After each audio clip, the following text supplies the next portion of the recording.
നമ്മളൊരു ഇന്റർവ്യൂ പോലെ അല്ലല്ലോ സാധാരണ നീയുമായിട്ടുള്ള സംസാരം. തീർച്ചയായിട്ടും സാധാരണ ഫ്രണ്ട്സ് സംസാരിക്കുന്ന പോലെയാണല്ലോ നീ എപ്പോഴും സംസാരിക്കും. അങ്ങനെ സംസാരിക്കാറുള്ളൂ, അല്ലെങ്കിൽ നിങ്ങൾ തന്നെ ഇരിക്കുമല്ലോ.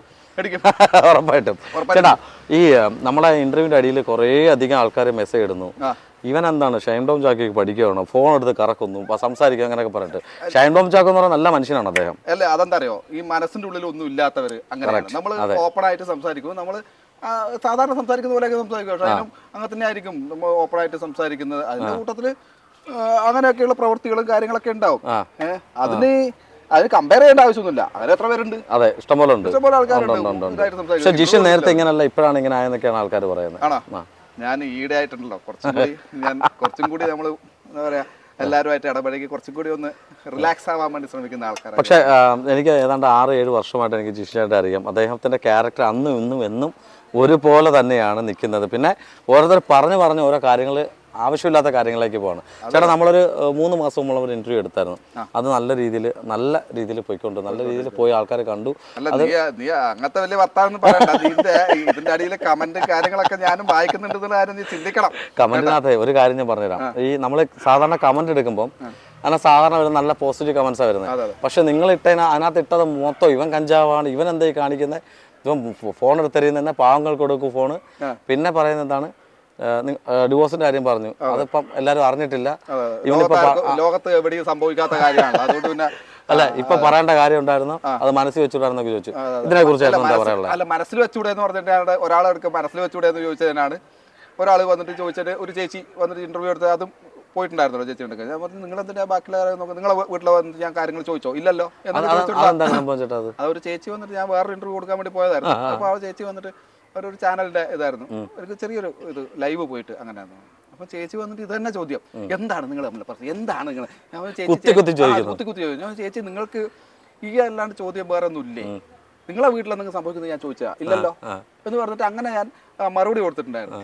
അത് ഈ പറഞ്ഞ. അപ്പൊ അന്നത്തെ കാലത്തും അതിന്റെ അടിയിൽ കമന്റ് എന്താ അറിയോ, ഇവൻ എന്താണ് കല്യാണം കഴിച്ചൊക്കെ എല്ലാവർക്കും പറയാൻ ഡിവോഴ്സ് ആയത് പറഞ്ഞൂടെ എന്ന് പറഞ്ഞിട്ടുള്ള കമന്റ്. ഇപ്പൊ ഞാൻ പറഞ്ഞു കഴിഞ്ഞപ്പോ നേരെ ഉൾട്ടാ, പറഞ്ഞത് നിനക്ക് മനസ്സിനുള്ളിൽ വെച്ചാ പോലെ എന്ത് ചെയ്താലും ഇതേപോലെയുള്ള നിന്നെ ഈ അടക്കമുള്ള നിന്നെ പറയണല്ലോ എന്ന് വെച്ചാൽ നീ അടക്കമുള്ള എല്ലാവരും കോൺട്രവേഴ്സി ആയിട്ടുള്ള ചോദ്യങ്ങൾ ഇതിനിടക്ക് കണ്ടില്ലേ DNA ലേഡി ചോദിച്ചത് ശുദ്ധ തെമ്മാടിത്തരാണ്. അങ്ങനെ ചോദിക്കാൻ പാടില്ല. നീ എങ്ങാനും അങ്ങനെ ചോദിച്ചിരുന്നെങ്കിലോ എന്റെ അടുത്ത് ഇപ്പൊ കിടന്നു കൊടുത്തിട്ടാണോ ചോദിക്കാൻ പറ്റൂല. അതുകൊണ്ട് അത് പറ്റൂല. അതെന്താ അങ്ങനെ ചോദിക്കാൻ പറ്റുമോ? ഇല്ല, പറ്റില്ല. ഈ കിടന്നു കൊടുത്ത് നിങ്ങളാണ് അടുത്തിരുന്നെങ്കിൽ എങ്ങനെ പ്രതികരിച്ചേനെ? ഞാനാണ് അടുത്തിരുന്നെങ്കിൽ ചിലപ്പോ 4 പച്ചത്തെറി വിളിച്ചേനെ. ഇപ്പം ഷൈൻ ടോം ചാക്കോ ആയിട്ട് നീ പറഞ്ഞല്ലോ, ഇനി ശ്രീനാഥ് ബാസി ആയിട്ടും കൂടി മാറിയിട്ട് വന്നേ, ജിഷനായിട്ട് മാറിയല്ലേ, ഞാൻ ഉറപ്പായിട്ടും തെറി വിളിച്ച് ഞാൻ ചോദിക്കും. എന്നുവെച്ചാൽ കിടന്നു കൊടുത്ത് പിന്നെ എങ്ങനെയാണ് അഭിനയിക്കുന്നത്? നമ്മൾ ഈ കിടക്കുന്ന സമയത്ത് നമുക്ക് അതാ കിടന്നിട്ടുള്ള സീനല്ലേ അഭിനയിക്കാൻ പറ്റും. നീ അപ്പൊ എന്ത് കിടക്കുന്ന സമയത്ത് കിടക്കുന്ന സമയത്ത് അഭിനയിക്കാൻ എങ്ങനെ പറ്റുക? നമുക്ക് നിന്നിട്ടുള്ള ഷോട്ടുകൾ അപ്പൊ എന്ത് ചെയ്യും? ഇങ്ങനെ വെച്ചിട്ടെടുക്കുവോ? അല്ലെ കട്ടിൽ കുത്തനെ വെച്ചിട്ടെടുക്കുവോ? ഇല്ലല്ല. അപ്പൊ ആ ചോദ്യം അത് വളരെ മോശമായി. പക്ഷെ അത് നമ്മളെ എല്ലാ ഇന്റർവ്യൂവിനെ ബാധിച്ചു എന്നുള്ളത്, നമ്മളെ എല്ലാ ആങ്കേഴ്സിനെയും ബാധിച്ചു. ഒന്നാമത് എന്താ അറിയോ, ഇന്റർവ്യൂ എടുക്കുന്നതിന് മുമ്പ് തന്നെ ഇവര് ഇങ്ങനെ കുറച്ച് കോൺട്രവേഴ്സി ആയിട്ടുള്ള ചോദ്യങ്ങൾ ഇവർ പ്രിപ്പയർ ചെയ്ത് വെക്കും. ചിലത് പറയും ഇന്നത് നമ്മൾ ചോദിക്കാവോ എന്ന് ചോദിക്കുന്നവരുണ്ട്. ചിലത് ഇവരെ നമ്മളെ കൂടെയുള്ളവരുടെ പറയില്ല, പറയാതെ അവർ ഷൂട്ട് ചെയ്ത് ചോദിച്ചിട്ട് അന്നേരം കിട്ടുന്ന അതെന്തുകൊണ്ട് വൈറലായി? ഇത് ഇങ്ങനത്തെ ചോദ്യങ്ങൾ ഈ കിടന്നു കൊടുത്തിട്ടാണ് അപ്പൊ കിടന്നു കൊടുത്ത അല്ല, എന്നാ പിന്നെ ഇവര് മിയാ ഖലീഫിനോട് ചോദിക്കട്ടെ അല്ലേ, അല്ലെങ്കിൽ സണ്ണി ലിയോനോട് ചോദിക്കട്ടെ, എന്തേ അവര് പറയും അതെ. ഇപ്പൊ ഈ മിയാ ഖലീഫിന്റെ അടുത്തും നമ്മുടെ സണ്ണി ലിയോന്റെ അടുത്ത് ചോദിച്ചു, ഓ എല്ലാരും പേര് കറക്റ്റായിട്ട്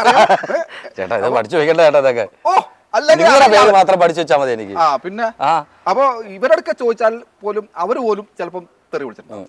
എനിക്ക് തോന്നുന്നു അഷ്കർ സൗദാനും ആ കുട്ടിയും ഹനാൻ അല്ലേ, അവർ രണ്ടുപേരും കുറച്ചും കൂടി വളരെ മാന്യമായിട്ടാണ് അവർ ബിഹേവ് ചെയ്തത്. തിരിച്ച്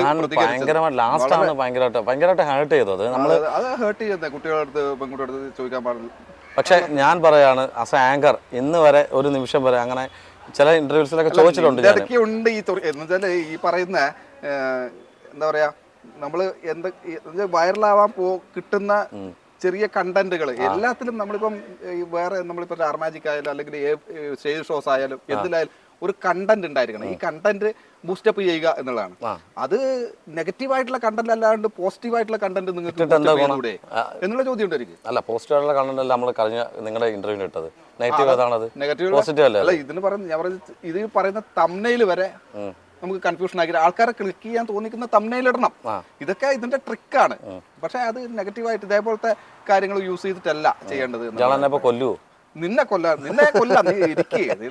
ചേട്ടാ, നിങ്ങൾ പറഞ്ഞ കറക്റ്റ് ആണ്. പക്ഷെ നമ്മൾ ആ ഇന്റർവ്യൂവിൽ ചോദിച്ചത് വളരെ റോങ് ആയിട്ടുള്ള ഒരു ക്വസ്റ്റ്യൻ ആണ്. അത് ഒരു പെൺകുട്ടിയോടും അങ്ങനെ ചോദിക്കാൻ പാടില്ലാത്തൊരു ക്വസ്റ്റ്യൻ. അത് പെണ്ണോട് ചോദിക്കുമ്പോൾ അത് കേസാവില്ല. അതുകൊണ്ടായിരിക്കും ആ പെണ്ണെ കൊണ്ട് ചോദിക്കുന്ന ആൾക്ക് ഇതിനെപ്പറ്റി എന്താ പറയാ, ഇവരുടെ അടുത്താണ് ഇങ്ങനെ ചോദിച്ചിരുന്നെങ്കിൽ ഇവരുടെ ഈ ക്വസ്റ്റ്യൻ ചോദിക്കുമ്പോൾ തന്നെ ഇവർക്ക് അറിയില്ലേ ഞാനൊരു പെണ്ണാണ്, ഞാനത് ചോദിക്കാൻ അത് ഈ ബിഹൈൻഡ് ദ ക്യാമറയിൽ നിൽക്കുന്ന ആൾക്കാർ പറഞ്ഞു കൊടുക്കും, ഇന്ന പോലെ ചോദിച്ചു, ഒരു കുഴപ്പമില്ല, അവർക്ക് റീച്ചാണ് വലുത്. പക്ഷെ ഒരു പെൺകുട്ടിയോട് ഒരു ആർട്ടിസ്റ്റിനോടാണ് ചോദിച്ചതെന്നുള്ളൊരു ആ പെൺകുട്ടി ആയതുകൊണ്ടാണ് മാന്യത അത്രയും രോഷമായിട്ട് സംസാരിച്ചിട്ടും ഇറങ്ങിപ്പോയത്. പിന്നെ അത് അവരുടെ പ്രതികരണങ്ങൾ വന്നുകൊണ്ടിരുന്ന് അവരുടെ കാര്യങ്ങളൊക്കെ വന്നോണ്ട്. ചേട്ടാ, ബാക്ക് ടു സ്റ്റാർ മാജിക് അല്ലേ? വീണ്ടും സ്റ്റാർ മാജിക്കിൽ ഇല്ല. 3 വർഷത്തിന്റെ നീണ്ട 3 വർഷത്തെ ഇടവേളയ്ക്ക് ശേഷം ഞാൻ വീണ്ടും സ്റ്റാർ മാജിക്കിലാണ്. അല്ല, കുറച്ച് ഇപ്പൊ കഴിഞ്ഞ ഒരു 5-6 മാസമായിട്ട് ഞാൻ കണ്ടിന്യൂസ് ആയിട്ട് പോകുന്നത്, 5-6 ഷെഡ്യൂളായിട്ട്. അപ്പോൾ അത് ആദ്യം എന്നുവെച്ചാൽ ഈ സ്റ്റാർ മാജിക് തുടങ്ങിയത് ഒരു സെലിബ്രിറ്റി ലീഗ് എന്ന് പറഞ്ഞിട്ടൊരു ഓണത്തിന് തുടങ്ങിയ അത് ടമാർ പടാറായി. അത് കഴിഞ്ഞിട്ട് അത് സ്റ്റാർ മാജിക് ആയി. അങ്ങനെ അത്രയും മുതൽ ഞാൻ അവിടെ നിന്ന് മുതൽ ഉണ്ടായിരുന്നു. അതിനിടക്ക് അനൂപ് ആയിട്ട്, നമ്മളെ ഷോ ഡയറക്ടർ അനൂപുമായിട്ട് ചെറിയൊരു ഈഗോ ക്രാഷ്. എന്തിന്റെ കാര്യമെന്ന് എനിക്ക് ഓർമ്മയില്ല. അത് അങ്ങനെ ഓർമ്മിക്കത്തക്ക പോലത്തെ കാര്യമല്ല. എന്തോ ഒരു കാര്യത്തിന് നമ്മൾ എന്തോന്ന് ഉടക്കി. അനൂപ് പിന്നെ 3 വർഷത്തേക്ക് പിന്നെ എന്നെ വിളിച്ചില്ല. ഞാൻ ചെന്നിട്ട് ഫസ്റ്റ് ഡേ ചെന്നപ്പോൾ വന്നല്ലോ ആദ്യം ഗെയിം തുടങ്ങി കഴിഞ്ഞാൽ പിന്നെ നമുക്ക് പ്രാന്താണ്. എപ്പോഴും കൈ മുറിയ, കാല് മുറിയ. ഇപ്രാവശ്യം തന്നെ 2 ദിവസം മുമ്പ് കഴിഞ്ഞാൽ എന്റെ കണ്ണിങ്ങനെ കലങ്ങി കിടക്കുന്നുണ്ട്. കണ്ണിന് അടിച്ച് ഇങ്ങനെ ഓരോ പരിക്കുകളൊക്കെ. ഡിഫിക്കൽട്ട് എന്ന് പറഞ്ഞാൽ ഗെയിം കളിക്കുന്നതിന് ഒരു മെത്തേഡ് ഉണ്ട്. നമ്മളത് അതിലൊരു നാക്ക് ഉണ്ട്. ആ നാക്ക് നോക്കി കളിച്ചു കഴിഞ്ഞാൽ അപ്പോൾ അനൂപ് അത് കഴിഞ്ഞിട്ട് ഫസ്റ്റ് ഡേ വന്ന ദിവസം ഉണ്ടല്ലോ, വന്ന ദിവസം ഞാൻ ഓടിപ്പോയിട്ട് പെട്ടെന്ന് നിന്നില്ല, ഗ്രിപ്പ് നിന്നില്ല. ഞാൻ ഓടിപ്പോയി LED വാളിൽ പിടിച്ച്, LED വാള് ഫുള്ള് ബ്ലാങ്ക്, എല്ലാം പോയി കിട്ടി. അപ്പൊ തന്നെ എന്നോട്, ജിഷ്ണെ അടുത്ത 10 വർഷത്തേക്ക് നിന്റെ സ്റ്റാർ മാജിക് അങ്ങനെ ഫസ്റ്റ് വന്നപ്പോ തന്നെ തുടക്കം തന്നെ അങ്ങനെ തന്നെ ആയിരുന്നു. പിന്നെ അങ്ങോട്ട് പോകുന്നുണ്ട്. അത് അങ്ങനെ ഇടക്കിടക്ക് ചിലർ അങ്ങനെ ഒരു ബ്രേക്ക് എടുത്ത് നിൽക്കും, ചിലപ്പം പോയിട്ട് വരും, അങ്ങനെയൊക്കെ. ഇപ്പൊ നോബി ചേട്ടൻ ഇപ്പൊ ബിഗ് ബോസിൽ പോകാൻ വേണ്ടി നോബി ചേട്ടൻ ഒന്ന് പോയി. അപ്പം അവിടുത്തെ കരാർ ഇതുണ്ടാവും, കുറച്ച് നാളത്തേക്ക് വേറൊന്നും ചെയ്യാം, വേറെ ചാനലിൽ ചെയ്യാൻ പാടില്ല എന്ന് പറഞ്ഞിട്ടുള്ള എഗ്രിമെന്റും കാര്യങ്ങളൊക്കെ ഉണ്ടാവും. അതുകൊണ്ട് നോബി ചേട്ടൻ കുറെ നാളില്ലായിരുന്നു. അതുപോലെ ബിനുചേട്ടന്റെ ഇഷ്യൂവും കാര്യങ്ങളും. ചേട്ടാ, അത് സത്യം പറഞ്ഞാൽ അദ്ദേഹം എനിക്ക് പേഴ്സണലി അറിയുന്ന ഒരാളാണ്. ആക്ച്വലി എന്താണ് ചേട്ടാ, എനിക്ക് പേഴ്സണലി അറിയുന്ന ആളല്ലേ. നമുക്ക് എന്ന് വെച്ചാൽ ഒരാളെ മുഷിപ്പിച്ചിട്ട് സംസാരിക്കുന്ന ആള്, ഞാൻ ഇതുവരെ ബിനുചേട്ടൻ എൻ്റെ അടുക്ക് ഒന്ന് ചൂടായിട്ടോ അല്ലെങ്കിൽ എൻ്റെ അടുക്ക മുഷിച്ച് സംസാരിക്കുന്നത്, എപ്പോഴും എന്തെങ്കിലും വെറുതെ ഇരിക്കുമ്പോൾ തന്നെ ഒരു തമാശ പറയുന്ന ആളാണ് പുള്ളി ഒറ്റൻ്റെ അടുക്ക് ഇങ്ങനെ വർത്തമാനം പറഞ്ഞിട്ട് എന്താടാ വാടാ നീ. അപ്പോൾ അവനെന്താ ചെയ്യുന്നറിയാം, വേറെ ഫ്രണ്ട്സായിട്ട് ഇങ്ങനെ ഇരിക്കുന്ന സമയത്ത് അപ്പോൾ അവനെന്ത് ചെയ്തു, ഒരു പുതപ്പെടുത്ത് പോച്ചിട്ട് ഇങ്ങനെ ഇരിക്കുമായിരുന്നു. നീ അവിടെ ശ്രീനാരായണ ഗുരുവിനെ പോലെ ഇരിക്കാതെ ഇറക്കി വാ. അപ്പൊ അങ്ങനെ പറയുന്നിടക്ക് വരെ കോമഡി അടിക്കുന്ന ആളാണ് ഈ ബിനുചേട്ടൻ. പക്ഷെ ഇത് ഒരു എന്താ പറയാ, ഇപ്പോഴും നമ്മൾ വന്ന ഉടൻ തന്നെ നമ്മളെ അനൂപ് എന്ത് ചെയ്തറിയാം, ഒരു ക്യാമറ ഒക്കെ എടുത്തിട്ട് കൊണ്ടുപോയി കൊടുത്തിട്ട് അത് അങ്ങനെയുള്ള സെൻസിൽ എടുക്കൂ. എന്നുവെച്ചാൽ തമാശ പറയുന്നവര് അവർക്ക് ഉള്ളിലും വേറെ വിഷമങ്ങൾ കാര്യം. പക്ഷെ പൊതുവെ അവരൊക്കെ ചിരിച്ചുകൊണ്ടിരിക്കാൻ ഇഷ്ടപ്പെടുന്ന ആൾക്കാർ. ഇങ്ങനെ വല്ലാണ്ട് തളർത്തി കളഞ്ഞു.